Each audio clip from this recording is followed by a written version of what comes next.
வணங்குகிறேன் உம்மை போற்றி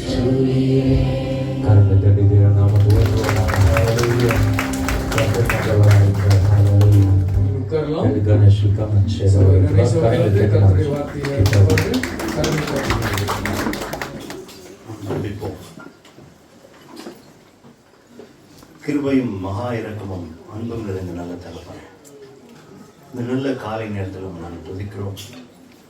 எங்கள் மத்தியில் அசைவாடினதுக்காக நன்றி செலுத்துகிறோம்.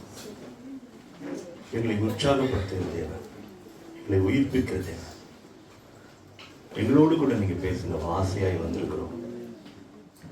அடியனை மறைத்து கர்த்தர் நீர் வெளிப்படுகிறார். ஜனங்களுக்கு தேவையான வார்த்தைகளை நீர் வைத்திருக்கிறீர்கள். அவர்களோடு பேசும், உணர்வடைய செய்யும், இந்த நாமத்தை மகிமைப்படுத்தும். இந்த வேலையை உங்களுடைய கருத்தில் ஒப்புக் கொடுக்கிறோம். இயேசுவின் நாமத்தில் தான். ஹல்லேலூயா. உங்களுக்கு சந்தோஷமா இருக்கீங்க? கை தூக்கினவர்களுக்கு நன்றி. கர்த்தர் நல்லவர், கர்த்தர் நல்லவர், கர்த்தர் நல்லவர், கர்த்தர் நல்லவர். வரல, எங்கேருந்து வரலையே? உங்களுக்கு எல்லாம் டவுட்டா இருக்கா? நல்லவர் தானே அவரு? அவரோட நல்லவர் யாராவது இருக்காங்களா? அவரை போல நல்லவர் யாருமே கிடையாது. நம்மளெல்லாம் எங்க வச்சிருக்காருங்க? பரிசுத்த சபையில வச்சிருக்கிறார். நம்ம எல்லாம் சுத்திகரித்திருக்கிறார், நம்மை ரட்சித்திருக்கிறார், நம்மை ஆசீர்வதித்திருக்கிறார், நம்மை பலப்படுத்தி இருக்கிறார், நமக்காக ஒரு வாசஸ்தலத்தை உண்டு பண்ணியிருக்கிறார். எத்தனை நன்மைகள்! பாட்டு பாடணுமே, எத்தனை நன்மை! அத்தனை நன்மையும் யாருக்குன்னா தகுதி இல்லாத நமக்கு. அல்லேலூயா சொல்லாமா? தகுதி இல்லாத நம்மை தகுதிப்படுத்தின கர்த்தர் இல்ல? கரெக்டா இல்லையா? உற்சாகம் வரணும். ஆமேன்னு சொல்ல வேண்டாம், நான் சொல்லிதான் சொல்லணும். அவன் ஆமேன்னு சொல்றீங்க என்ன அர்த்தம் தெரியுமா? நீங்க அதை ஆமோதிக்கிறீங்கன்னு அர்த்தம். Yes, I agree with you அப்படின்னு சொல்றீங்க. என்கிட்ட கிடையாது. யார்கிட்ட? நம்முடைய ஒவ்வொரு காரியங்களையும் கர்த்தர் ஹவுஸ்ஃபுல்லா இருக்கிறதுக்கு ரொம்ப சந்தோஷமா இருக்குங்க. ரியலி நம் சபை பெருகி கொண்டு வருகிறது. எத்தனை பேர் ஆமென் சொல்லுங்க? பெருகுகிற சபை இல்ல? கர்த்தருக்கு பெருக்கன்னா ரொம்ப பிடிக்கும். அதனாலதான் நீங்க பருகி பெருகுங்கள்னு சொன்னார்ல. எண்ணி முடியாத மணலத்தனையா இருக்கும். யார்கிட்ட சொன்னார்? ஆபிரகாம்கிட்ட சொன்னாரா இல்லையா? தினந்தோறும் எத்தனையோ பேர் ரட்சிக்கப்பட்டுக்கிட்டே இருக்காங்க. தெரியும் உங்களுக்கு? அதனாலதான் உன்னால எண்ண முடியாதுட்டு. ஏன்னா ஏதாவது ஒண்ணு கன்ஃபார்மா இருந்தாலும் எண்ணறதுக்கு போயிட்டு இத்தனை பேர்னு, நீ எண்ணறதுக்குள்ள ஒரு 1,00,000 பேர் ரட்சிக்கப்பட்டிருப்போம். அதான் கர்த்தருடைய வல்லமை. சுவிசேஷத்துல அவ்வளவு வல்லமை இருக்கு. நீங்க சுவிசேஷம் சொல்லுகிறவர்களா இருந்தா உங்களுக்கு அந்த சந்தோஷம் புரியும். ரியலி அதுல நமக்குள்ள ஒரு அந்த லெத்தார்ஜிக் ஒரு மாதிரி அந்த என்ன சொல்றது அலட்சிய மனப்போக்கு இருக்கு. சுவிசேஷம் சொல்லணும்ன்ற ஒரு அந்த பாரம் நமக்கு வேணும். கர்த்தர் ஏன்னா இவரை நம்ம கொண்டு போகட்ட வேற யாரை கொண்டு போகிறோம் சொல்லுங்க பார்க்கலாம். நீங்க ஒரு மனுஷனை ரட்சிப்புகளை நடத்திட்டீங்கன்னா அதை விட பெரிய ஆதாயம் எதுவுமே இல்லைன்னு வேதத்தில் போட்டிருக்கு. தெரியுமா? அது உங்களுக்கு ஆத்தும ஆதாயமே இருக்கிறதுல என்னது பெரிய ஆதாயம். அவனை நீங்க கொண்டு போய் ஹெவன்ல விட்டுறீங்க, அவ்வளவுதான். அவனுடைய ஆத்மாவை அழிவுக்கு நேராக போகாம அவன் என்ன பண்ணிட்டீங்க? நித்திய ஜீவனுக்கு நேராக வழி நடத்திட்டீங்க. ஒரு சின்ன ஒரு காரியம், ஒரு ஓமையில கர்த்தர் என்னோட கூட பேசின வார்த்தையை நான் ஷேர் பண்ணணும்னு ஆசைப்பட்டேன். இயேசு நிறைய ஓமைகள் மூலமா பேசுவார், தெரியல? ஏன் சொல்லுங்க ஓமைகள் மூலமா பேசுறார், பேரபிள்ஸ் மூலமா பேசுறார்? ஏன்னு சொல்லுங்க பார்க்கலாம். சாரி, கொஞ்சம் க்ளோஸா இருக்காங்க. உங்களுக்கு யாருக்காவது தெரியுமா? சில பேருக்கு புரியணும், சில பேருக்கு புரியக்கூடாது. இது அப்படி எடுத்துக்கிறது. இப்ப நான் ஓமையில பேசினா என்ன ஆகும்னா, கான்சென்ட்ரேட் பண்றவங்க தான் அதை பார்ப்பீங்க. கரெக்டா இல்லையா? வேற எங்கேயோ எண்ணமா இருக்கிறவங்க என்ன பண்ண மாட்டீங்க, அதுல இருந்து எக்ஸ்ட்ராக்ட் பண்ண மாட்டீங்க. கரெக்டா இல்லையா? அதுல இருந்து விஷயம் வேணும் அப்படின்னு நினைக்கிறோம், என்ன பண்ணுவோம்? காது கொடுத்து கேட்பான். அதனாலதான் ஆண்டவர் ஓமைகளா பேசுறார். அவங்க சொல்றாங்க தெரியுமா கடைசியா, இப்ப நீங்க ஊமை இல்லாம டைரக்டா பேசுறீங்க அப்படின்றாங்க பாருங்க. இப்ப நீங்க ஊமையிலே பேசல, டைரக்டா பேசுறீங்க அப்படிங்கிறாங்க. அப்போ இயேசு வேணுட்டு தான் அவர் ஊமைகளால் அவர் வாயை திறப்புன்னு சொல்லியிருக்கு. ஊமை எதுக்குன்னா நான் கான்சென்ட்ரேட் பண்ணால் அந்த வார்த்தை எனக்கு வரும். அதுலேருந்து நான் விடை எடுப்பேன். ஆண்டவர் ஏதோ சொல்கிறாரு இதுலேருந்து டிக் பண்ணி அதை நான் அதை பிரித்து அது உள்ளே இருக்கிற அந்த பொக்கிஷத்தை எடுக்கணும்னு ஆசை இருந்தால் நான் என்ன பண்ணுவேன்? கேட்பேன். இல்லைன்னா என்ன பண்ண மாட்டேன்? கண்டும் காணாமலும் ஜாலியாக இருந்துருவேன்.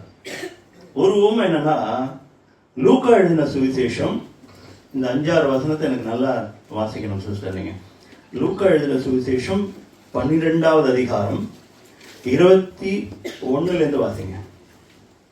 சாரி, 12வது அதிகாரத்திலேருந்து 15வது வசனத்திலிருந்து வாசிங்க.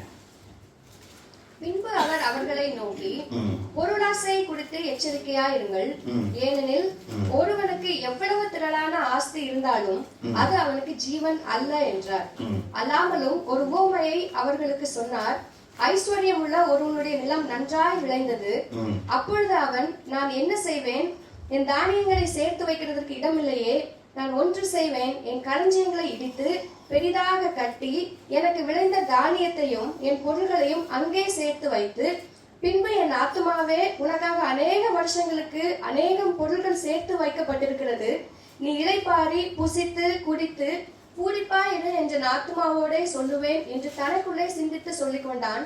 தேவனோ அவனை நோக்கி, மதிகேடனே, உன் ஆத்துமா உன்னிடத்திலிருந்து இந்த ராத்திரியிலே எடுத்துக் கொள்ளப்படும். அப்பொழுது நீ சேகரித்தவைகள் யாருடையதாகும் என்றார். தேவனிடத்தில் ஐஸ்வர்யவானா இராமல் தனக்காகவே பொக்கிஷங்களை சேர்த்து வைக்கிறவன் இப்படியே இருக்கிறான் என்றார். இந்த 21வது வசனம் தான் என்னோட பேசின வசனம். இது எல்லாம் பேசலையான்னு என்ன கேட்டுறாதீங்க. 21வது வசனத்தை நான் திரும்ப வாசிக்கிறேன். தேவனிடத்தில் ஐஸ்வர்யவானாய் இராமல் தனக்காகவே பொக்கிஷங்களை சேர்த்து வைக்கிறவன் இப்படியே இருக்கிறான். தேவனிடத்தில், இல்லைன்னா இந்த வார்த்தை கஷ்டமா இருக்குன்னா, தேவனிடத்தில் பணக்காரனாயிராமல் தனக்காக பொக்கிஷம் செய்கிற பாட்டுக்கு நான் வரல, அது அடுத்தது வருவோம். இந்த வசனம் எவ்வளவு அழகா போட்டு பாருங்க. அவருடைய பார்வையில் நம்ம எப்படி இருக்கணுமா? ஐஸ்வர்யவானா இருக்கணும். அவர் எந்த ஐஸ்வர்யத்தை சொல்ற? நீங்க நினைக்கிற மாதிரி பணம், காசு, சொத்து, பணம், துட்டு, மணி அதை பத்தி பேசுறாரா? இல்ல, உங்களுக்கு ஒண்ணு புரிஞ்சு போச்சு. இல்ல, ஏதோ ஒண்ணு சொல்ல வர்றாரு ஆண்டவர்ல. இது கரெக்டா அந்த பேரபிள்லாம் சொல்லி வரும்போது பொருளாசை குறித்து தான் பேசுறாரு. அந்த பேரபிளை டீகோட் பண்றதுக்கு முன்னாடி நான் என்ன சொல்ல வரேன், இந்த ஒரு விஷயம், தேவனிடத்தில் ஐஸ்வர்யவானா, சாரி கரெக்ட், ஐஸ்வர்யா இராமல் தனக்காகவே பொக்கிஷம். இந்த விஷயத்த தியானிக்கும் போது நிஜமா சொல்றேன், தோண்ட வந்துகிட்டே இருங்க. ரியலி சொல்றேன், எப்படி இந்த ஒரு புக்கை வச்சுக்கிட்டு இவ்வளோ விஷயத்த ரிவீல் பண்ணிக்கிட்டே இருக்காரு, எனக்கு ஆச்சரியமா இருக்கும். சேம் பேரபிள் நீங்க இன்னொரு தடவை படிச்சீங்கன்னா உங்களுக்கு வேற விதமா கர்த்தர் உங்களுக்கு தேவையானதை அதுல பேசுவார். இது வந்து ஒரு பொக்கிஷம். எத்தனை பேர் ஆமென் சொல்றீங்க? இதுல அவ்வளோ விஷயம். யாராவது விட்டுட்டீங்கன்னா, இந்த பொக்கிஷத்தை விட்டுட்டீங்கன்னா நீங்க நிறைய மிஸ் பண்ணிட்டீங்கன்னு அர்த்தம் லைஃப்ல. நிஜமா சொல்றேன். எத்தனை பேர் பைபிள் வாசிப்பீங்க? எத்தனை பேர் டெய்லி வாசிப்பீங்க? எத்தனை பேர் டெய்லி ஜெபம் பண்ணுவீங்க? கொஞ்சம் வருத்தமா தான் இருக்கு. ஒரு 50% தான் கை தூக்குறான். டெய்லி யார் ஜெபம் பண்ணுவான்னு கேட்டால் ஒரு 50% ரட்சிக்கப்பட்டுரும். அப்படி சொன்னா உங்களுக்கு எப்படி இருக்கும்? கஷ்டமா இருக்குல்ல மனசுக்கு? ஒரு 50% தான் ஆண்டவரோட போவாங்கன்னு சொன்னா உங்களுக்கு எப்படி இருக்கு? மனசு கஷ்டமா இருக்குல்ல? ஆனா அதாவது இந்த ரட்சிப்பு நிறைவேற பிரயாசப்படுங்கன்னு ஒரு வசனம் இருக்கு, கேள்விப்பட்டிருக்கீங்களா? ரட்சிப்பு நிறைவேற 100 வசனம் சொல்லுது. இந்த ரட்சிப்பு, அதாவது இந்த பயத்தோடும் நடுக்கத்தோடுன்ற வசனத்தோடு முடியும், அது ஆரம்பிக்கும். நான் சொல்றது புரியுதா? அப்போ எவ்வளவு பெரிதான ரட்சிப்பு நமக்கு கர்த்தர் கொடுத்திருக்காரு. எத்தனை பேர் ஆமென் சொல்றீங்க? சாதாரண ரட்சிப்புலாம் கிடையாது. நமக்கு இலவசம். ஆனா இயேசுக்கோ ஆண்டவருக்கு என்ன கிடையாது. இப்போ உங்களுக்கு நான் வந்து ஒரு 1 கோடி ரூபாய் கொடுக்குறேன் தானமா, நீங்க அதை வச்சு உங்க கடன்லாம் அடிக்கிறீங்க, செலவெல்லாம் பண்ணிக்கிறீங்க. உங்களுக்கு அந்த 1 கோடி இலவசமா தான் வந்தது. ஆனா எனக்கு சொல்லுங்க, எனக்கு நஷ்டம். நான் உழைச்ச காசு, ஏன்னா செலவு பண்றேன், நான் சொல்றது புரியுதா உங்களுக்கு? அப்போ விலையேற பெற்ற ரத்தத்தினால பாட்டுலாம் நல்லா பாடணும். நம்ம விலையேற பெற்ற ரத்தத்தினால என்னை மீட்டீரே அப்படின்னு பாடுறோம். ஆனா என்ன பண்ண மாட்டோம்? கர்த்தர்ட்ட போய் சொல்லுங்க.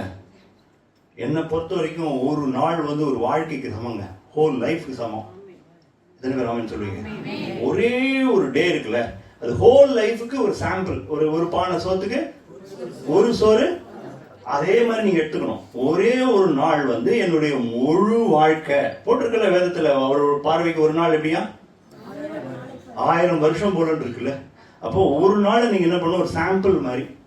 நான் வந்து பரிசுத்தமாய் மாறி இயேசு போல வாழ்க்கை முடிவதுக்குள்ள மாறிடுவேன்னு சொல்லவே சொல்லாதீங்க.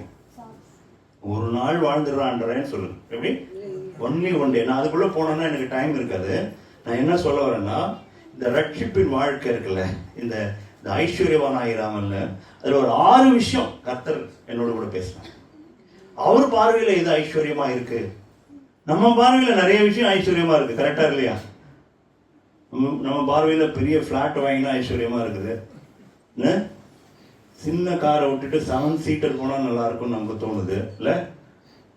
இன்னும் கொஞ்சம் கம்ஃபர்டபுளா எல்லா வசதிகள் இருக்கணும்னு நமக்கு தோணுது. அதெல்லாம் நம்ம பார்வைக்கு எப்படி தோணுது?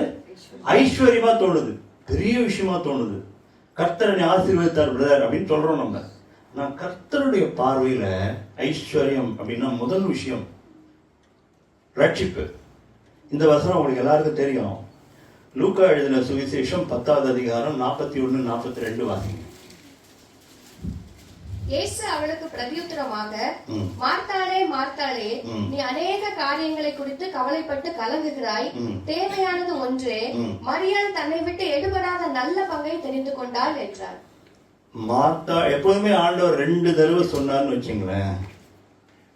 நான் உங்களுக்கு மெய்யாகவே சொல்லுகிறேன், மார்த்தாளே மார்த்தாளே.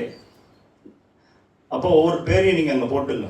2 தடவை கூப்பிடுறான்னு அர்த்தம். 2 தடவை கூப்பிட்டான்னு அர்த்தம் சொல்லுங்க. ரொம்ப இம்பார்ட்டன்ட் அர்த்தம். மெய்யாகவே சொல்லுகிறேன்னு சொல்லியிருப்பார், பார்த்திருப்பீங்க நீங்களே. அப்போ அவர் சொல்றாரு தேவையானது ஒன்னே ஒண்ணுதான், தன்னை விட்டு. எது ரொம்ப காஸ்ட்லி உங்க வாழ்க்கையில? உங்க பார்வையில் எது காஸ்ட்லின்னு நினைப்பீங்க? இப்போ கோல்டுன்னு ஒரு மெட்டல் இருக்கு, இரும்புன்னு ஒரு மெட்டல் இருக்கு. எது மிக விலை உயர்ந்ததுன்னு சொன்னா நீங்க என்ன சொல்லுவீங்க? ஏன் டக்குன்னு சொல்லணும்? விலை அதிகமா? அதான் ஏன்னு கேக்குறேன். ஒரு விஷயம் சொல்றேன், இரும்பு நீங்க இப்படி வச்சிருங்க, ஒரு 10 வருஷம் வச்சு கழிச்சு பாருங்க எப்படி இருக்கும். அது ஒண்ணுமே இருக்காது. கோல்டு வச்சு பாருங்க, அப்படியே இருக்கும், துருவே பிடிக்காது. எதுக்கு சொல்ல வரேன்னா, உங்களை விட்டு எடுபடாத பொருளா இருக்கணும், என்னைக்கும் நிலைச்சிருக்கணும். கரெக்டா இல்லையா? நம்ம காண்கிறவைகளோ என்னவா பைபிள் சொல்லுது? அனித்தியமானவைகள், காணாதவைகளோ நித்தியமா. எது லாங் லாஸ்டிங்கா இருக்குதோ அதுதான் காஸ்ட்லி. கரெக்டா இல்லையா? நம்ம ஜீவன் எப்படிப்பட்டது? வெளியேறப்பட்டது, நித்திய ஜீவனுடையது. அப்போ அதுக்காக தான் ஆண்டவர் நமக்காக என்ன பண்றாரு? தன் ஜீவனையே கொடுக்கிறார். அப்போ ஒரு பொருள் காஸ்ட்லியான பொருள், அந்த பொருளுக்கு விலை மதிப்பே கொடுக்க முடியாது அப்படின்னா அந்த பொருள் எப்படி இருக்கணும்? நம்மளை விட்டு டிசப்பியர் ஆகக்கூடாது, வீணாவே போகக்கூடாது. அது எப்பொழுதும் இருக்கணும். நம்ம சொல்லுவோம்ல, இது ரொம்ப நல்லா இருக்கு, இந்த குவாலிட்டி ரொம்ப வருஷம் உழைச்சிது சொல்லுவோமா இல்லையா? அப்போ அதே தான் ஆண்டவர் சொல்றாரு, தன்னை விட்டு நீ எதையோ கலங்குற. இன்னைக்கு ஆண்டவர் நம்ம கிட்ட தான் பேசுறாரு, நம்ம கிட்ட ரக்ஷா கிட்ட தான் பேசுறாரு. நீங்க எதையோ நினைச்சு கலங்குறீங்க, ஆனா ஒண்ணுதான் முக்கியம். என்னது அது? என்னன்னு சொல்லிட்டீங்கன்னா உங்களுக்கு கிஃப்ட். நீங்க என்னன்னு மட்டும் சொல்லிட்டீங்கன்னா கிஃப்ட்.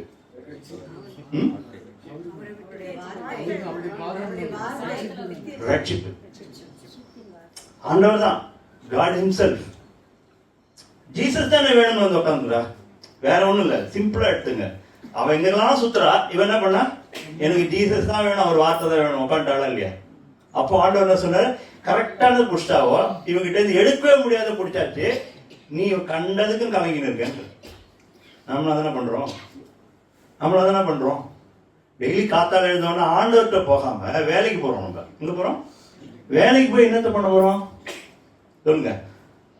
வேலைக்கு போய் என்ன பண்ண போறோம்? சாப்பிடுறது ரெண்டாவது பிரதர், முதல்ல கையில ஏதாவது வரணும்ல. ஏர்னிங் ஃபார் யுவர் லைஃப், உங்க வாழ்க்கையை நடத்த தேவையான சம்பாத்தியம் பண்ண போறீங்க, கரெக்டா இல்லையா? ஆனா ஆண்டவர் என்ன சொல்றாரு? நீ கண்டதை குறித்து கலங்குகிறாய். அநேக விஷயம் நமக்கு ஓடுது மண்டையில, கரெக்டா இல்லையா? உங்களுக்கு எல்லாரும் ஓடுதா இல்லையா? எனக்கு ஓடுது. ஆனா எது ஓடினாலும் உடனே நான் அதை பைபாஸ் பண்றது, சப்ரஸ் பண்றது எதை வச்சு தெரியுமா? ஆண்டவரை வச்சு. நீரோ நிரந்தரமானவர் ஆண்டவர், நீரோ மாறாதவர் ஆண்டவர் சொல்றமா இல்லையா? கர்த்தர் யாரா? மாறாதவர், காஸ்ட்லி அவர் தான். ஏன்னா அவர் நம்மளை விட்டு போகவே மாட்டார். அவருக்கு அழிவே கிடையாது, நமக்கும் கிடையாது. இத்தனை பேர் ஆமென் சொல்றீங்க? அது வேணுமா? இல்ல சாதாரண உங்களுக்கு ஒரு ரோல்ஸ் ராய்ஸ் காரோ இல்லைன்னா பெரிய யூஎஸ்க்கு பிரசிடென்ட் ஆகணுமா? எது வேணும் உங்களுக்கு? நம்ம ஆச்சாரியர்களாகவும் ராஜாக்களாகவும் சொந்த ஜனமாகவும் நம்மை தெரிந்து கொண்டாராம். நீங்களாம் ராஜாக்கள்லாம் நீங்க சொன்னா நம்ப மாட்டீங்க. கர்த்தருடைய பார்வையில் யார் நம்மலாம்? ராஜாக்கள். ராஜா விட்டு பிள்ளை அப்படின்னு சொல்லுவோம்ல, ராணிகள்னு சொல்லிடுறேன், அதையும் சேர்த்துடுறேன். ராஜாக்கள் ராணிகள். அப்ப கர்த்தர் பார்வையில் அவ்வளவு விலையேற பெற்றோம் நம்மளை பார்த்துருக்க. நம்ம எப்படி பாக்குறோம்னா, ரொம்ப ஒண்ணுத்துக்கும் பெறாதவங்க நம்மள நாமே பார்த்துக்கிறோம். நான் சொல்றது புரியுதா? அப்போ நம்ம ஒண்ணு மிஸ் பண்றோம். என்ன மிஸ் பண்றோம்? அவரோடு இருக்கிற உறவை மிஸ் பண்றோம், கரெக்டா இல்லையா? உறவை மிஸ் பண்றோம். தினந்தோறும் அவர்கிட்ட போகாம உங்க வேலைக்கு போனீங்கன்னா என்ன அர்த்தம்? என்ன சொல்றீங்க நீங்க தெரியுமா? அவர்கிட்ட என் வேலையை நான் சம்பாதிச்சு நான் பார்த்துக்கிறேன், நீங்க பேசாம இருங்கன்னு ஆண்டவர்கிட்ட சொல்ற மாதிரி தான் அர்த்தம். இன்னைக்கு இந்த திட்டு வாங்கி தான் ஆகணும். நீங்க யாரெல்லாம் ப்ரேயர் பண்ணலையோ, கர்த்தர் பாதத்துல போய் ஒரு 5 நிமிஷம் ஜெபம் பண்ண முடியலன்னா நீங்க எதுக்கு சபைக்கு வரீங்க? ஓப்பனா கேட்கறேன் அந்த கேள்வியை. அவர்கிட்ட போய் உட்கார முடியலன்னா எதுக்கு சபைக்கு வரீங்க? இங்க வந்து என்ன பண்ண போறீங்க? இல்ல நான் கேட்கல. அவர்கிட்ட போய் ஒரு நன்றி செலுத்தல. இந்த நாள்ல நான் உயிர் நம்ம சொல்றோம்ல, நிற்பதும். அப்போ ஒரு நாள் வாழ்வை கொடுத்துருக்காரு. காத்தால கண்ணை திறந்தா கண்ணு திறக்குது இல்ல? நீங்களா திறந்தீங்க? கண்ணை திறக்க வச்சார்ல, கரெக்டா இல்லையா? உயிரோட வச்சாரா இல்லையா? நீங்க இப்ப தலையை சரியா ஆட்ட மாட்டீங்க, ஐசியூ வார்டுல வச்ச தலையை ஆட்டுவீங்க. நிஜமா சொல்றேன். ஒரு 1000 பிரேயர் ரெக்வஸ்ட் போகும் பாஸ்டர்ல இருந்து ஆரம்பிச்சு எல்லாருக்கும். பிரதர் அப்படியே ஒரு மாருக்கு என்ன பண்றது பண்ணுவீங்களா மாட்டீங்களா? அங்க உயிர் பயம் வரும். ஆனா இப்ப நார்மலா இருக்கும்போது என்ன வராது? இன்னொரு கொரோனா வந்தா தெரியும் உங்களுக்கு. வரக்கூடாது இயேசு நாமத்துல சொல்றேன். பயம் எப்போ வரும்னா ஒரு நாள் அப்போ வேல்யூபிளா தெரியும் உங்களுக்கு. ஒரு நாள் இருக்கக்கூடாது அந்த. அப்போ கர்த்தரோடு கூட இருக்கிற உறவு முக்கியம்னா நம்ம என்ன பண்ணுவோம்? அந்த பாதத்துல மரியாதை போல 5 நிமிஷம் உட்காருங்களேன். 5 நிமிஷம் எதையாவது போய் சொல்லுங்க வாயை திறந்து. யார்கிட்டயோ என்னென்னவோ ஓவரா போன்ல பேசுறீங்க. நீங்க பேசுறீங்களா இல்லையா? எத்தனை பேச்சு பேசுறீங்க? சார்ஜே தீர்ந்து போகுது. பேட்டரி வந்து இன்னும் 6000 மில்லி அந்த 6000 7000 சொல்லுவாங்கல்ல, பெரிய பேட்டரியான மொபைல் வாங்கிட்டு போறீங்க. நீங்க எதுக்குன்னா பேசிக்கிட்டே இருக்கணும், இல்லைன்னா நோண்டிக்கிட்டே இருக்கணும். கையே தேஞ்சிடும். இந்த இடத்துல நிறைய பேருக்கு ரேகை இருக்காது. வேணா பாருங்க, நிறைய பேருக்கு இருக்காது, ரேகையே இருக்காது. என்ன ரீசன் சொல்லுங்க? தேய்ச்சி அவனும் போடுறான், ரீல்ஸுங்கிறான், அதுன்றான், இதுன்றான், ஃபேஸ்புக்ங்கிறான். இதுக்கெல்லாம் டைம் இருக்கு. அவர்கிட்ட ஒரு 5 நிமிஷம் ஜெபம் பண்றதுக்கு டைம் இல்ல. ஒத்துக்கிறீங்களா இல்லையா? ஆனா என்ன ஆசை இருக்கு? அவர் வந்தா அவர் கூட போகணும். பேராசையா இல்ல அதெல்லாம்? அநியாயமா இல்ல இதெல்லாம்? அப்போ அவரோடு கூட உறவே இல்லாம எப்படி ரட்சிப்பை நம்ம என்ஜாய் பண்ண முடியும்? சொல்லுங்க பார்க்கலாம். அவர்கிட்ட உறவே இல்லை. அதாவது இங்க இருக்கிறவங்க பிரசங்கம் பண்ணி அதுல உற்சாகப்பட்டு ஒரு 1/2 hour 1 hour எமோஷன்ல போறது மேட்டர் கிடையாது. ஒவ்வொரு நாளும் அவரால் நடத்தப்படுற ஒரு வாழ்க்கை. எத்தனை பேர் ஆமென் சொல்றீங்க? எனக்கு தேவன் நடத்தணும். மோசே அவங்க என்ன பண்ணாங்கன்னா கண்ணுக்குட்டியை ஒன்று பண்ணி அதை தெய்வமா கும்பிட ஆரம்பிச்சாங்க. எப்போ மோசே போயிட்டாரு 40 days மேல, இப்போ யாருமே இல்லை, இனிமே நம்மளை நடத்த போறது யார் இருக்கிறா அப்படின்ட்டு போயிட்டாங்க. அப்போ இவர் என்ன பண்ணாரு, இவங்க எல்லாம் பண்ணதுனால ஆண்டவர் என்ன பண்ணிட்டாரு, இவங்க கூட வரமாட்டேன்னு சொன்னார். தெரியுமா தெரியாதா? மோசே கிட்ட என்ன சொன்ன, நான் வரல, எனக்கு பதிலா ஒரு தூதன் அனுப்புறேன், ப்ராக்சி மாதிரி சப்ஸ்டியூட் அனுப்புறேன், அவனை வச்சு நீங்க அட்ஜஸ்ட் பண்ணிக்கோன்றாரு மோசே கிட்ட. மோசே என்ன சொன்னாங்க, நீங்க வராட்டா நாங்க போக மாட்டோம். அதுதான் நிஜமான ஒரு உறவு. ஆண்டவரே, நீங்க இன்னைக்கு என்ன நடத்தாட்டா எனக்கு இந்த டேவே வேணாம். நான் டெய்லி ஜெபம் பண்றேன், நான் பெருமைக்கு சொல்லல. ஆண்டவரே, நீங்க என்ன நீ நடத்தாட்டா எனக்கு இந்த டே வேண்டாம். நீங்க ஆசீர்வதித்து தராத ஒரு பொருள் எனக்கு வேண்டாம். நீங்க இல்லாத நேரமே எனக்கு வேணாம். நிஜமா சொல்றேன், இந்த நிலைக்கு எல்லாரும் வரணும். கர்த்தர் இல்லாத நாள் எனக்கு வேண்டாம்ப்பா. கர்த்தர் இல்லாத நாள் ஒரு நரகத்துக்கு சமங்க. நிஜமா சொல்றேன், ரியலி. யார் அவ்வளவு தூரம் கர்த்தரை நீங்க நேசிக்கிறீங்களோ அவங்க தான் எங்க போக முடியும். அவர் இல்லைன்னா நான் இல்லைன்னு சொல்றவங்க தான் அங்க இருக்க முடியும். அதை ரீப்ளேஸ் பண்ற உலகம் இங்க இருக்குது. இந்த உலகத்துல அவர் இல்லாத உலகம் இருக்குது. கரெக்டா இல்லையா? தேவன் அற்றவர்கள்னு பேர் இந்த உலகத்துக்கு. என்னது? தேவனே இல்லாத உலகம். மற்ற தெய்வங்களெல்லாம் நான் தெய்வமா சொல்றது இல்லை. நம்மளுடைய ஆண்டவர் மட்டும்தான் தேவன். வேதம் தெளிவா சொல்லுது, நானே தேவன். ஏசாயால படிப்பீங்களே வசனம், நானே தேவன் சொல்லும் போதெல்லாம் எனக்கு அப்படியே புல்லரிக்கும். அவர் ஒருத்தரும் தேவன், அவரே சொல்றாரு, என்னை தவிர வேற யாரும் இல்லைன்னு வேற சொல்றாரு. ஆமென் சொல்லலாமா? என்னை தவிர வேற யாரும் இல்லைன்ற நம்ம ஆண்டவர். நீங்க வேற யாராவது மைண்ட்ல வச்சிருந்தீங்கன்னா நீங்க ஏமாந்து தான் போவீங்க. ஓப்பனா சொல்றேன், ஏமாந்து போற நாள் வரும் நிறைய பேரோடது. அதுக்குதான் எவ்வளவு பேரை ரட்சிப்புகளை நடத்த முடியுமோ அவ்வளவு பேரை நடத்தும். தினந்தோறும் ருசி பார்க்க, தினந்தோறும் ஆண்டவர் ருசி பார்க்கிறேன். நிஜமா சொல்றேன், என்ஜாய் பண்ற இயேசுவோடு. உங்களுக்கு தெரியல அந்த வாழ்க்கை, இன்னும் உள்ள போகணும். நீங்க உள்ள போகணும். இன்னும் நீங்க உங்களுக்குள்ள அவிசுவாசம் வந்துச்சுன்னா கர்த்தரோட நீங்க இல்லைன்னு அர்த்தம். கர்த்தரோட இருந்தா அதுக்கு உண்டான அடையாளம் என்ன தெரியுமா? விசுவாசம் மேலோங்கி இருக்கும். எல்லாவற்றையும் செய்யற விசுவாசம் இருக்கு பாருங்க, அது மேலோங்கி இருக்கும் உங்களுக்குள்ள. அப்போ முதல் பாயிண்ட், ஆண்டவர் பார்வையில நம்ம என்ன ஐஸ்வர்யமா பாக்குறாருன்னா அவரோடு கூட இருக்கிற உறவுல நமக்கு ஐஸ்வர்யம் வேணும். பிச்சைக்காரனா இருக்கக்கூடாது. எப்பயாவது சண்டேல மட்டும் சும்மா அல்லேலூயா சொல்றதுக்கு வரக்கூடாது. தினந்தோறும் அவர் கூட உறவுல இருக்கணும். ரெண்டாவது விஷயம், உங்களுக்கே எல்லாம் தெரியும், விசுவாசம் செத்து போச்சுன்னா அவரோட இருக்கிற உறவும் செத்து போச்சுன்னா. விசுவாசம் இல்லாமல் தேவனுக்கு கூடாத காரியம். அது சிம்பிளா சொல்லணும்னா, ஒருத்தர் என் ஃப்ரெண்ட் இருக்காங்க, க்ளோஸா இருக்கான்னு வச்சுங்களேன், அவங்களை நம்பவே மாட்டேன்னா அவங்க எங்களோட பிரியமா இருப்பாங்களான்னு? அவங்களை நம்பவே மாட்டேன், ஆனா ஃப்ரெண்டுன்னு சொல்லிக்கிறேன். ஒண்ணுத்து கூட நம்ப மாட்டேன், எது சொன்னாலும் நம்ப மாட்டேன்னா அவங்க எங்களோட பிரியமா இருப்பாங்களா? அதேதான் இந்த வசனத்துக்கு அர்த்தம். விசுவாசம் இல்லாமல் தேவனுக்கு பிரியமா இருப்பது முடியாத காரியம். அந்த வசனத்தை வாசிப்போம். யாக்கோபு எழுதின நிருபம் 2வது அதிகாரம் 5வது வசனம் வாசிங்க. என் பிரியமான சகோதரரே, கேளுங்கள். தேவன் இவ்வுலகத்தின் தரித்திரரை விசுவாசத்தில் ஐஸ்வர்யவான்களாகவும் தம்மிடத்தில் அன்பு கூறுகிறவர்களுக்கு தாம் வாக்குத்தத்தம் பண்ணின ராஜ்யத்தை சுதந்திரிக்கிறவர்களாகவும் தெரிந்து கொள்ளவில்லையா? தேவன் என்ன பண்ணாரா? உலகத்தில் தரித்திரரை எதுல ஐஸ்வர்யம் மாத்திருக்காரா? விசுவாசத்தில் ஐஸ்வர்யவான்களாக மாத்திருக்கார். எத்தனை பேர் விசுவாசத்தில் ஐஸ்வர்யவான்களா மாறணும்? கை தூக்குவாங்க. நீங்க தூக்கிட்டீங்கன்னா ஆண்டவர் கொடுத்துருவார்.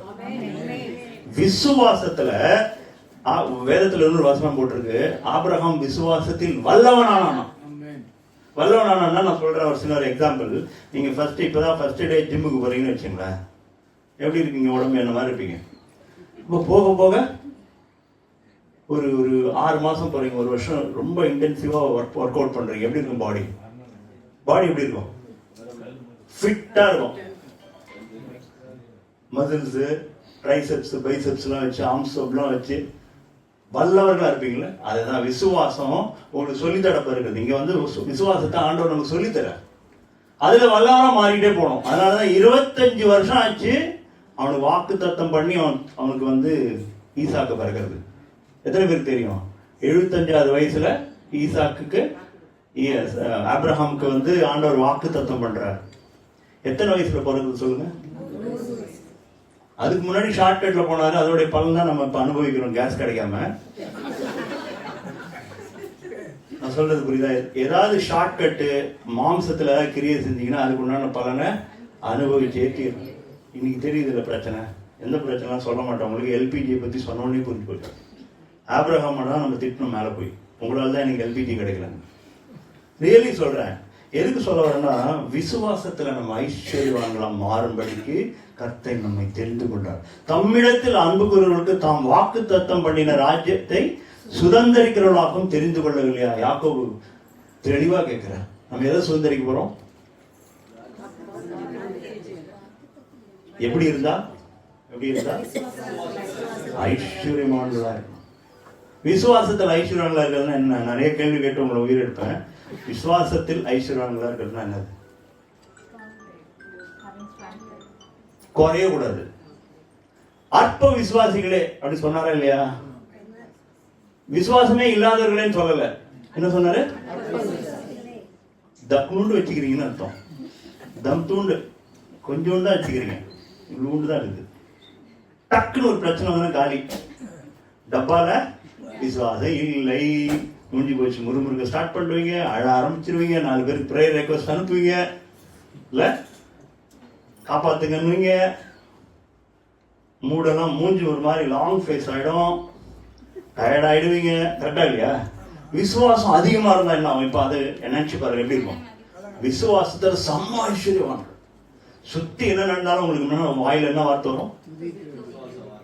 விசுவாச வார்த்தையா வரும். கர்த்தர் இருக்காரு பிரதர், நீங்க ஏன் கவலைப்படுறீங்க? நேத்தான் எனக்கு ஒரு அற்புதம் பண்ணார் சொல்லுவீங்களா மாட்டீங்களா? அவர் அற்புதம் பண்ற ஆண்டவர் பிரதர், என்ன நினைக்கிறீங்க அவர் போய் இப்படி சொல்லுவீங்களா மாட்டீங்களா? அதுதான் ஐஸ்வர்யம். கர்த்தர் பார்வையில அதான் ஐஸ்வர்யமா அவர் பார்க்கிறார். 2வது விஷயம் சொன்னா. 3வது விஷயம் 1 தீமோத்தேயு 6வது அதிகாரம் 13வது வசனத்திலிருந்து வாசிங்க. 18. நன்மை செய்யவும் நற்கிரியைகளில் ஐஸ்வர்யவான்களாகவும் தாராளமாய் கொடுக்கிறவர்களும் உதார குணமுள்ளவர்களுமாய் இருக்கவும் நித்திய ஜீவனை பற்றிக் கொள்ளும்படி வருங்காலத்திற்காக தங்களுக்கு நல்ல ஆதாரத்தை பொக்கிஷமாக வைக்கவும் அவர்களுக்கு கட்டளையிடு. அவர் என்ன சொன்னாரு? நன்மை செய்யவும். எத்தனை பேர் நன்மை செய்வீங்க? நான் யாரையும் தொந்தரவு செய்யாம இருக்கிறதே நன்மை பிரதர் சொல்றீங்க. கரெக்ட் தானே? நான் யாரையும் தொந்தரவு பண்ணாம இருப்பேன் பிரதர், அதுதான் நன்மை என் வாழ்க்கையில். அதை சொல்றீங்க நீங்க. நம்மளை தெரிந்து கொண்டதே நன்மை செய்யறது.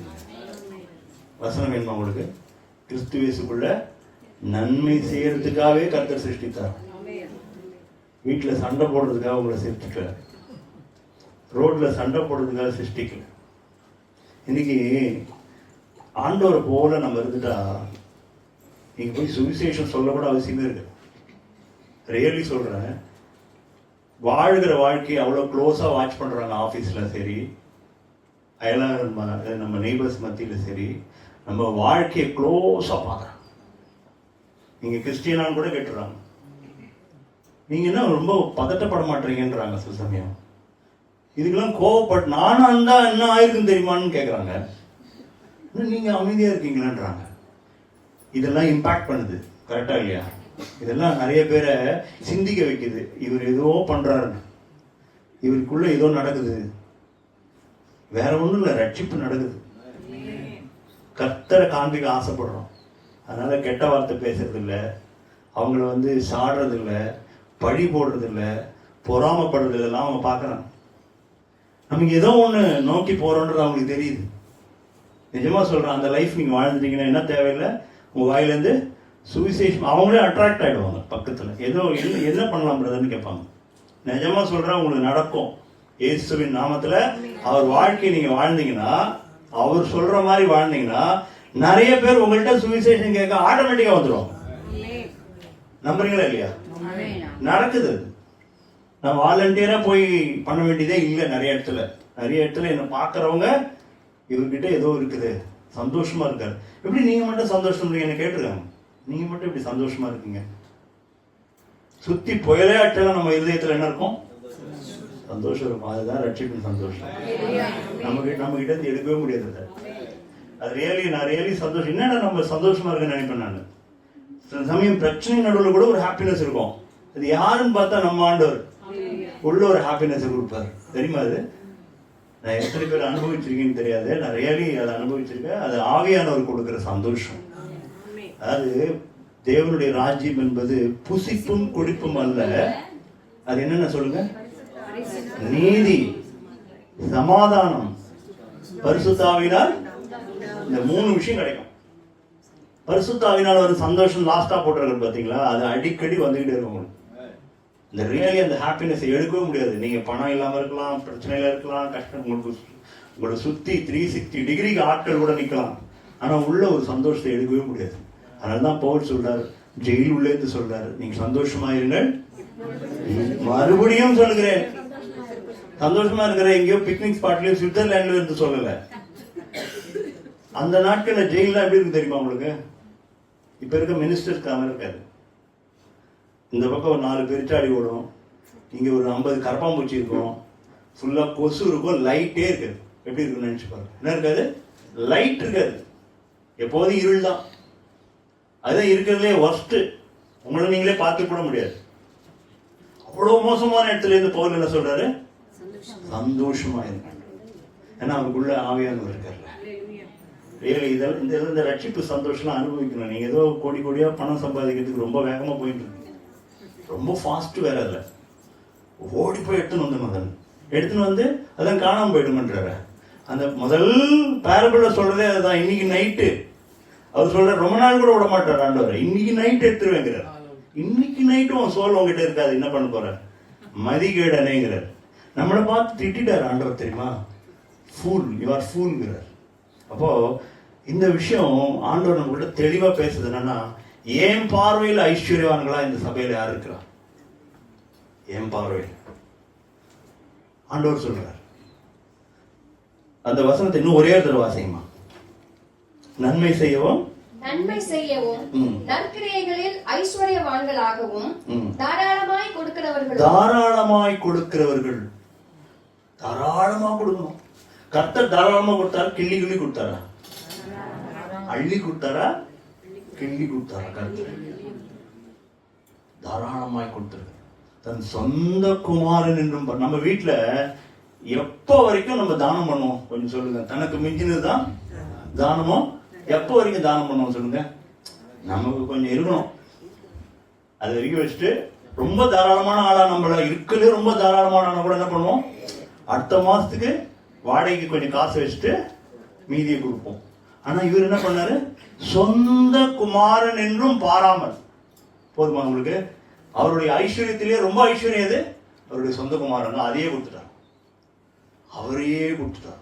நம்ம என்ன யாராவது சொந்த குமாரன் கொடுக்குமா? சொந்த காசையே கொடுக்க மாட்டோம் இல்ல.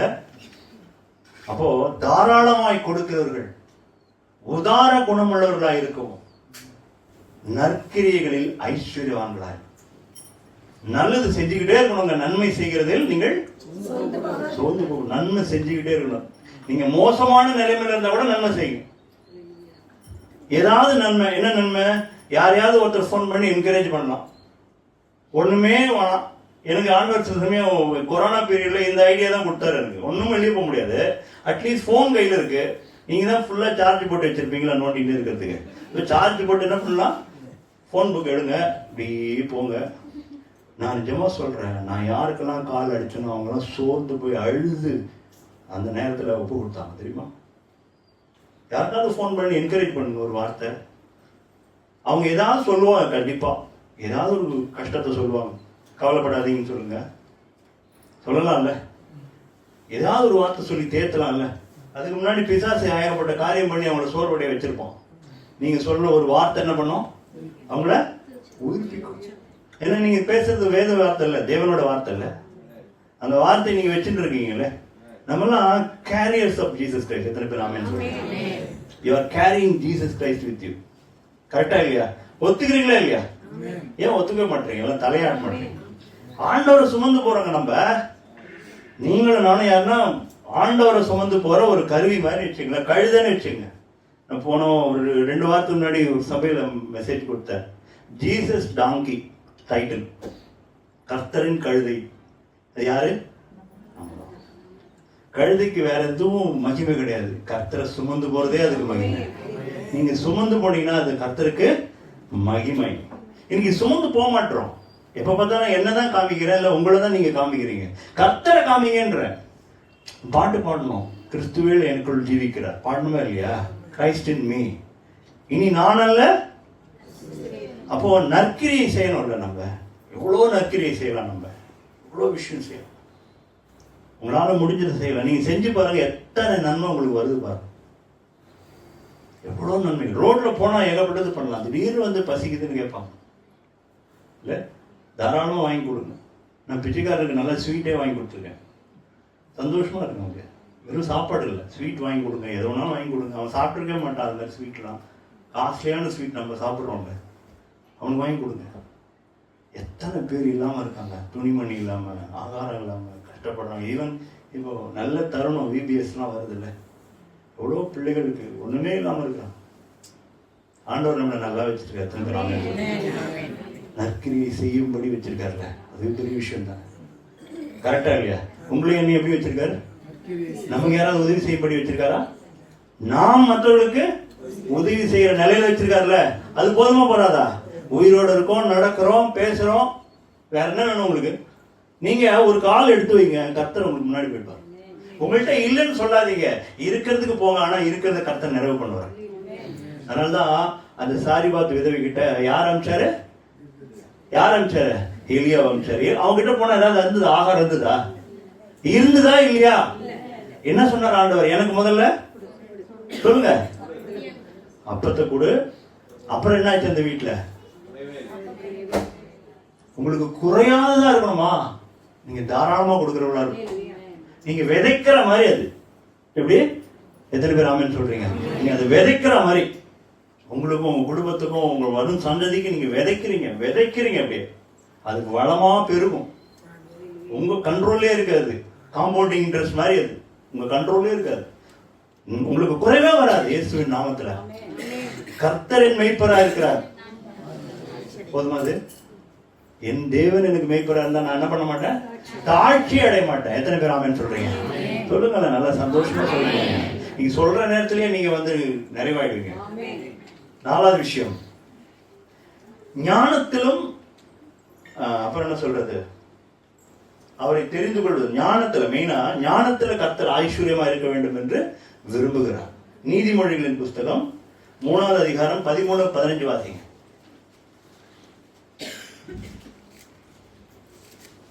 ஞானத்தை கண்டடைகிற மனுஷனும் புத்தியை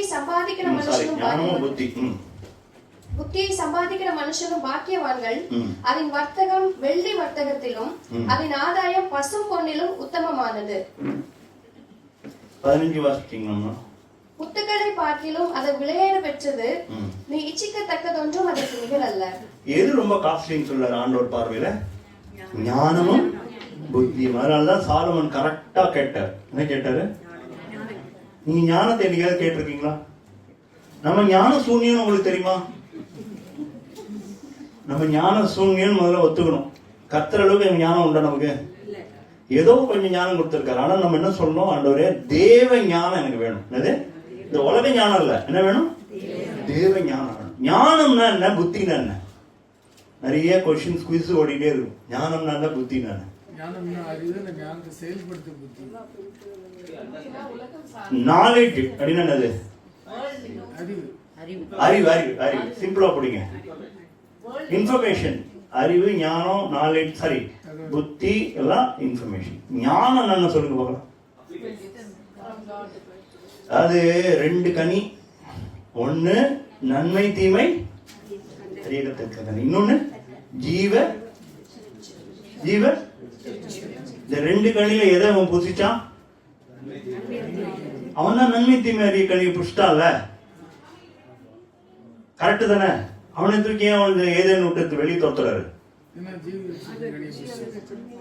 ஞானம்னா என்னன்னா, எதை செய்யறோம், நன்மை தீமைன்னு தெரிஞ்சுங்க. அதுல எதை எந்த நேரத்தில் தெரிஞ்செடுக்கணும்னு தெரியாது. அது எப்படி செய்யணும்னு தெரியாது. கர்த்தருடைய ஞானம் இருந்ததுன்னா கரெக்டா தேர்ந்தெடுப்பீங்க. தேவ ஞானம் வெளிப்படணும். அது ஒரு திருமணம்னா ரொம்ப ஜாக்கிரதையா இருக்கீங்கன்னு வச்சுங்களேன். இந்த பொண்ணை கல்யாணம் பண்ணலாமா கேட்குறீங்க, போய் ஆண்டவர்கிட்ட போய் நிற்கிறீங்களே, ஒரு சித்தத்தை சொல்லுங்க ஆண்டவரே சொல்றோம்ல. அப்போ உங்களுக்கு தேவ ஞானம் வெளிப்பட்டதுன்னா நீங்க நீங்க அவருக்கு சித்தமானதை செய்வீங்க. புரியுதா உங்களுக்கு? அவருக்கு சித்தமானதை நீங்க செய்வீங்க. அப்போ அதெல்லாம், அதாவது பொண்ணு வெள்ளி இதெல்லாம் அதை விட எது விலையேற பெற்றதான்? ஞானமும் புத்தியும். புத்தியோ கர்த்தரிடத்துல வரும் போட்டிருக்கு, அறிவோ கர்த்தரிடத்துல வரும் போட்டிருக்கு. அப்போ இந்த காரியங்களை கர்த்தரிடத்திலிருந்து பெற்றுக்கொள்ளும் பொழுது, அதனாலதான் ஞானத்தை கேட்டா சாலமோனுக்கு என்ன கொடுத்தாரு? கூட என்ன கொடுத்தாரு? அப்போ கொசுறு மேட்டர் தான் நம்ம தேடிட்டு இருக்கோம். கொசுறு ஃப்ரீயா கிடைக்கிறது போய் நம்ம தேடுறோம். ஃப்ரீயா எது கிடைக்கும்? ஐஸ்வர்யம் கிடைக்கும். எது கேட்கணும்? ஞானத்துக்கு. ஞானம் கிடைச்சிச்சுன்னா ஆண்டவர் இதெல்லாம் சும்மா எந்த வச்சுக்கோன்னு கொடுப்பாரு. நீங்க ரிவர்ஸ்ல போனீங்கன்னா கிடைக்காது. இதை கேட்டீங்கன்னா அது கிடைக்காது, அது கேட்டா நான் இது கிடைக்கும். அப்போ எது விலையேறப்பட்டது கர்த்தருடைய பார்வையில அப்படின்னா ஞானம், புத்தி. அடுத்த விஷயம், 5வது விஷயம், கிருபை. உங்களுக்கே தெரியும், கிருபையும் இரக்கமும். எபேசியர் புஸ்தகம் 1:7, 2:4 வாசிங்க. அவருடைய கிருபையின் ஐஸ்வர்யத்தின்படியே இவருடைய இரத்தத்தினாலே பாவ மன்னிப்பாகிய மீட்பு இவருக்குள் நமக்கு உண்டாயிருக்கிறது. சரி, இதை படிச்சு முடிப்போம். அவருடைய கிருபையின் ஐஸ்வர்யத்தின்படியே இவருடைய இரத்தத்தினாலே. அப்போ ஒரு மனுஷனுக்கு வந்து எதை சம்பாதிக்கணும்னா, தாழ்மை உள்ளவர்களுக்கோ தேவன் அவர் கிருபையில ஐஸ்வர்யவானா இருக்கிறார். கரெக்டா இல்லையா? அப்போ நான் கிருபை அதிகமா பெற்றா கர்த்தர் என்ன எப்படி பார்ப்பாருன்னா ஐஸ்வர்யவானா பார்ப்பார். கரெக்டா இல்லையா? எனக்கு ஒன்னே ஒன்று சொல்றேன், ஒரு டிஃபரன்ஸ் சொல்றேன், நீங்க புரிஞ்சுப்பீங்க நல்லா. நிறைய பேர் முகம் வந்து கேள்விக்குறி மாதிரி இருக்குது. இந்த உலகத்துல எதையாவது வாங்கணும்னா உங்களுக்கு என்ன வேணும்? சரி, திருக்குறள் ஒன்று சொல்றேன், நல்லா புரிஞ்சிடும். பொருள் இல்லா இருக்கு, அருள் இல்லா இருக்கு. கிருபை இல்லைன்னா என்ன பண்ண முடியாது? உங்களால பாவத்தை ஜெயிக்க முடியாது. பாவத்தை ஜெயித்தாதான் நீங்க என்ன ஆக முடியும்? தேவனோடு ஐக்கியமா மாற முடியும். உங்க பாவத்தை ஜெயிக்க முடியல அப்படின்னா என்ன கிடைக்கல உங்களுக்கு? கிருபை இல்லைன்னு அர்த்தம். கிருபை இல்லைன்னு என்ன ப்ராப்ளம் உங்கள்கிட்ட? தாழ்மை இல்லைன்னு அர்த்தம். அப்ப நீங்க தாழ்மையா இருக்கு. தாழ்மை தான் நீங்க செய்யற வேலை மாதிரி, ஜாப் மாதிரி, ஒர்க் மாதிரி. உங்களுக்கு தாழ்த்துறீங்க, அப்ப கர்த்தர் என்ன பண்றாரு? உங்களுக்கு கிருபை கொடுக்குறார். அவருடைய ஐஸ்வர்யத்தின்படி கொடுக்குறார். இன்னைக்கு யார்கிட்ட அதிகமான கிருபை இருக்கோ அவன் தான் கர்த்தருடைய பார்வையில ஐஸ்வர்யம். எபேசியர் 2:4 வாசிங்க. தேவனோ இரக்கத்தில் ஐஸ்வர்யம் உள்ளவராய் நம்மில் அன்பு கூர்ந்த தம்முடைய மிகுந்த அன்பினாலே அக்கிரமங்களில் மரித்தவர்களாய் இருந்த நம்மை கிறிஸ்துவுடனே கூட உயிர்ப்பித்தார். கிருபையினாலே ரட்சிக்கப்பட்டீர்கள். இப்போ கிருபைன்னு ஒண்ணு சொல்லிருக்காரு, இரக்கம்னு சொல்லிருக்காரு. கிருபைக்கும் இரக்கத்துக்கும் யாருக்காவது மீனிங் தெரியுமா? Difference. இரக்கம்னா கிருபைனா Grace is unmerited favor. Mercy is showing compassion. யாராவது இறக்கப்படுறோம்ல, ஒருத்தருக்கு அடிபட்டுச்சு, அது பிச்சை மாதிரி. அது இன்னொருத்தருக்கு இறங்கி போறது, அதாவது இன்னொருவனுக்கு கொடுக்குது.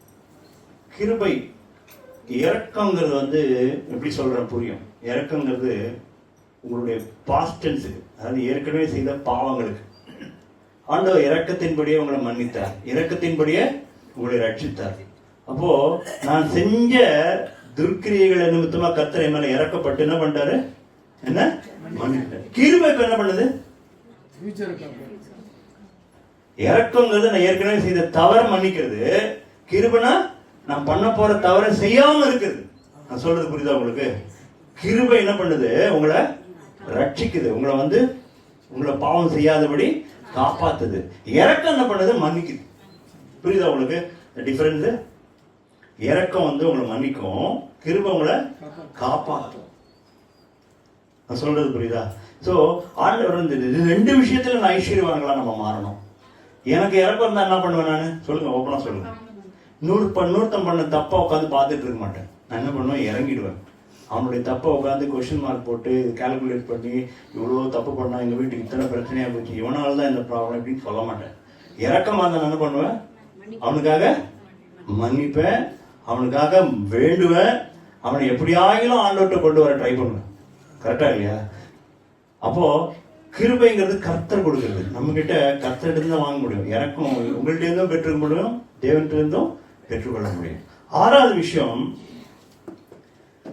திருப்தியான காரியத்தை குறித்து கர்த்தர் பேசுகிறார். 1 தீமோத்தேயு 6:6 வாசிங்க. போதும் என்கிற மனதுடனே கூடிய தேவ பக்தியே மிகுந்த ஆதாயம். எல்லாரும் சேர்ந்து சொல்லாம அந்த வார்த்தையை. கர்த்தர் பார்வையில மிகுந்த ஆதாயம் என்ன தெரியுமா? போதும் என்கிற அதோட நிக்கல, தேவ பக்தி வேணும். தேவ பக்தி மட்டும் இருந்து இந்த போதுங்கிற மனசுலன்னா வேஸ்ட். போதுங்கிற மனசு என்ன பண்ணுது? உங்களை பொருளாசைக்காரனா மாற விடாது. தேவ பக்தி என்ன பண்ணுது? தேவ பக்தினா என்ன? தேவ பக்தினா அவரோடு கூட இருக்கிற அந்த உறவு. நான் சொல்றது புரியுதா? அந்த பக்தி, பய பக்தின்னு சொல்றாங்க. எனக்கு ஆண்டவர் தான் முக்கியம். நம்ம கொஞ்ச நேரத்துக்கு முன்னாடி பேசணும், எனக்கு ஆண்டவர் தான் முக்கியம், அவர் இல்லாம நான் போக மாட்டேன்னு சொல்றோம். அது பேரு பக்தி. அப்போ போதும் என்கிற மனதோடு கூடிய இருக்கிற பக்தி என்னவா? கர்த்தர் பார்வையில மிகுந்த ஆதாயம். நீ ஏகப்பட்டது சம்பாதிச்ச மாதிரி அர்த்தம். பொருளாசை என்ன பண்ணணும்னா உங்களை வந்து தேவ பக்திக்குள்ள வழி நடத்தாது, உங்களை தடுக்கும். போதும் என்கிற மனசு நான் ஆட் பண்ணும்போது தான் என்ன ஆகுது? தேவ பக்திக்கு ஃபுல் பொட்டன்ஷியல் கிடைக்குது, அதுக்கு முழு பலம் கிடைக்கும். அப்போ ஆண்டவர் சொல்றாரு, போதும் என்கிற மனது, அந்த மைண்ட் வேணும், அதோடு கூடிய தேவ பக்தி இருந்ததுன்னா கர்த்தர் பார்வையில் அது என்னது? மிகுந்தாத. இந்த ஃபூலிஷ்னஸ் நான் வந்து லிஸ்ட் அவுட் பண்ணும்போது 5 ஃபூலிஷ்னஸ் பார்த்தேன் இந்த பேரபிள். அந்த பேரபிள்ல ஒரு ஐஸ்வர்யனோட நிலம் வந்து அப்படியே விளைஞ்சுது. அந்த விளைஞ்சது வந்து அவனுக்காக விளையணும் பாருங்களேன், ஏழைக்கு விளையல, திருப்பியும் அவனுக்கு பணக்காரனுக்கே விளையுது. அவனுக்கு வந்து அந்த வருஷம் மட்டும் என்ன வச்சான்? ஏற்கனவே ஒரு 100 மூட்டைன்னா இப்ப என்னது 500 மூட்டை. அவனுடைய குடோன் என்ன பண்ணுவான்? சின்னது, அவருக்கு பெரிய குடோன் வைக்கணும். ஏன்னா சேர்க்க போறாரு, சேர்த்து என்ன பண்றாரு? அடுத்தது ஃபர்ஸ்ட் விஷயம், அந்த அந்த விளைஞ்சதுக்கான காரணம் யாரு? இவன் என்ன நினைச்சான்? நம்ம பண்ணோம், நம்ம கட்சி நினைச்சான். ஃபர்ஸ்ட் ஃபூலிஷ்னஸ்னது, அவர் மழையை கொடுத்தார், வெதர் கொடுத்தார், வெயில் கொடுத்தார், எல்லா சூழ்நிலையும் அவர் ஒழுங்கா உண்டு பண்ணார். அதனால தானே கிடைச்சது அவனுக்கு. அவரை மறந்துட்டான். First foolishness. 2வது ஃபூலிஷ்னஸ் என்னன்னா, தனக்காகவே சேர்த்து வச்சா. அதில் போட்டிருக்கோம், தனக்காகவே, எனக்கு மட்டும்தான் எல்லாம், யாருக்கும் தரமாட்டேன். அது மாதிரி ஒரு ஃபூலிஷ்னஸ் உலகத்துல எதுவுமே கிடையாது. Second foolishness. தேர்டு, அவன் என்ன சொன்னா, ஆத்மாவுக்கு உணவுப் பொருளை சேர்த்து வச்சான். யாராவது ஆத்மாவுக்கு உணவுப் பொருளை சேர்க்க முடியுமா? ஏதோ சரீரத்துக்குன்னா ஓகே, சாப்பிட்றது எதுக்கு சாப்பிட்றீங்க? ஆத்மாக்கா? ஆத்மாவுக்கு வெறும் ஃபுட்டு கொடுத்தா போதுமா உங்களுக்கு? ஆத்மாவுக்கு ஆண்டவர் ரட்சிப்பையே கொண்டு வந்து கொடுக்குறாரு. அந்த ஆத்மா ரட்சிப்பு பேர் என்ன பண்றேன்னா, உன்னுடைய ஃபுட்டு சாப்பிட்டு நீ சந்தோஷமா வாழ்க்க போறான்னு பைத்தியக்காரத்தனமா பேசலாம்.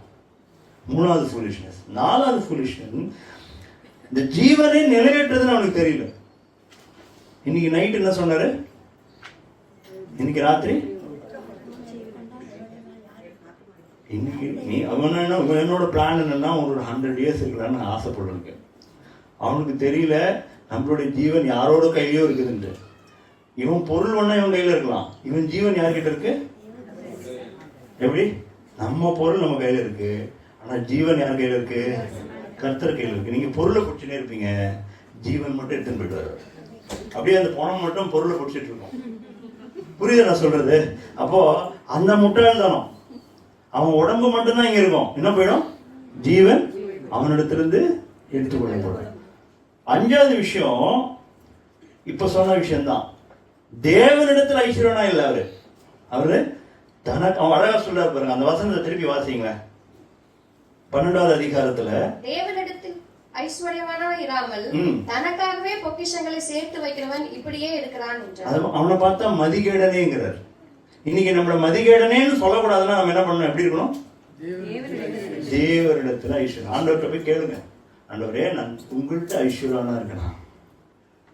இங்க வெளிப்படுத்தின விசேஷத்துல ஒரு வசனம் போட்டிருக்க, நீ நிர்பாக்கியம் உள்ளவனும் நீ ஐஸ்வர்யவான் என்று சொல்லியும் நீ தரித்திரனா இருக்கிறாய். ஆண்டவர் சொல்றாரு.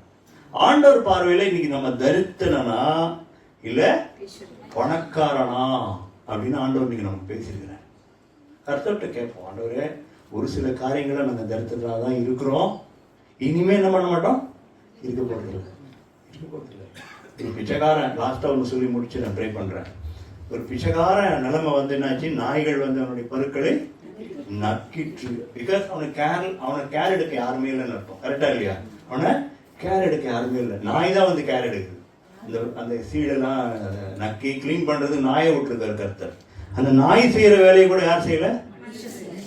பக்கத்துல ரோல்ஸ் ராய்ஸ்ல போறவரு செய்யல. ஆனா அந்த ஐஸ்வர்யவான் எங்க போனா, இந்த லாசருங்கிற பிச்சைக்காரன் எங்க போனான்றது உங்களுக்கே தெரியும். கர்த்தர் பார்வையில் யார்? ஐஸ்வர்யவான். இன்னைக்கு பயங்கரமான கொஸ்டின் நமக்கு முன்னாடி வைக்கப்பட்டு, நான் யாருக்கு முன்னாடி, நான் பக்கத்து வீட்டுக்காரன் முன்னாடி ஐஸ்வர்யனா இருக்கிறது மேட்டர் கிடையாது. என்ன ஆண்டவர் பார்க்கும்போது விலையேற பெற்றவன் பாக்குறாரா? அவர் சொல்றது புரியுதா? என்ன பாக்குறாரா? அதை நான் ஒப்பு கொடுப்போம். கர்த்தர்ட்ட ஒப்பு கொடுக்கலாமா? நம்ம ஜெபிக்கலாம்.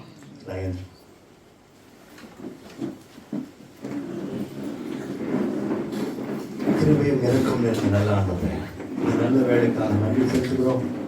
எங்களோடு பேசின நல்ல வார்த்தைகள் எங்கள் இருதயத்திலே ஆண்டவரே உணர்வடைய செய்ததுக்காக உங்களுக்கு நன்றி செலுத்துகிறோம்.